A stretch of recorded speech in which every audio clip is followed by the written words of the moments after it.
என்ன தெய்வமே? வாயா இன்சு. தினமும் நீங்களும் வண்டியை பல பலன்னு தொடச்சிட்டு இருக்கீங்க. ஆனா அதுல ஏறி பயணம் பண்றதுக்கு வள்ளியம்மாவை காணுமே. அது என்னையா, சாமியாரை பார்த்தா கடவுள்ன்றீங்க, பூசாரியை பார்த்தா சாமியார்ன்றீங்க, கும்புறவனை பார்த்தாலும் சாமின்றீங்க. பின்ன இல்லையா தெய்வமே? கொடுக்குற எல்லாருமே எனக்கு கடவுள் தான்.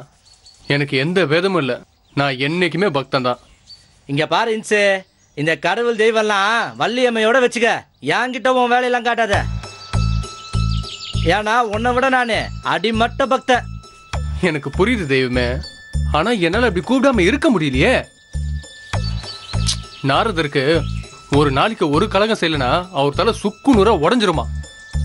அந்த மாதிரி நானும் என்னை பார்க்குற எல்லாரையும் கடவுள்னு சொல்லலாம் என் நாக்கு அழிவிடும்னு சொன்னாங்க. அதனால தான் தெய்வமே இப்படி கூப்பிட்டுட்டு இருக்கேன். ஆமா, வள்ளியம்மா எங்க தெய்வமே போனாங்க? எப்போ வருவாங்க? அவங்க கிட்ட ஒரு முக்கியமான விஷயம் சொல்லணுமே. ஏன் என்கிட்டலாம் சொல்ல மாட்டியா நீ? ஏன் நாங்களா தெரிஞ்சு கூடாதா? என்ன சஸ்பெண்ட் பண்ணிட்டாங்க தெய்வமே. இத வள்ளியம்மா கிட்ட சொன்னாதான் என் ப்ராப்ளம் சால்வ் ஆகும். யோ இன்சு, எப்போ பார்த்தாலும் நீ மற்றவங்களுக்கு தான் இம்சை கொடுப்ப. இப்போ உனக்கே ஒருத்தர் இம்சை கொடுக்குறானா? நீ நல்ல அனுபவியா? ஆமா, அப்படியே பஞ்சுமத்தில படுக்க வச்சிருக்கானுங்க நல்லா அனுபவிக்கிறதுக்கு. நீ வேற.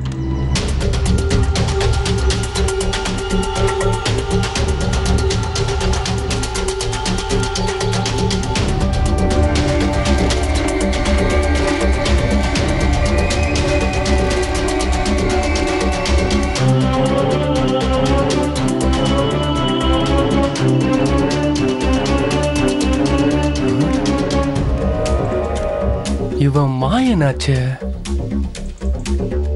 இவன் எப்ப வெளியே வந்தான்? இந்நேரத்துக்கு ஒரு 7:30 நடந்திருக்கணுமே. ஏன் தெய்வமே, இங்க இலவதா விழுந்துச்சா?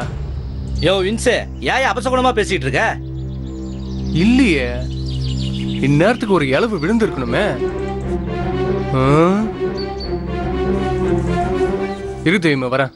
சரி.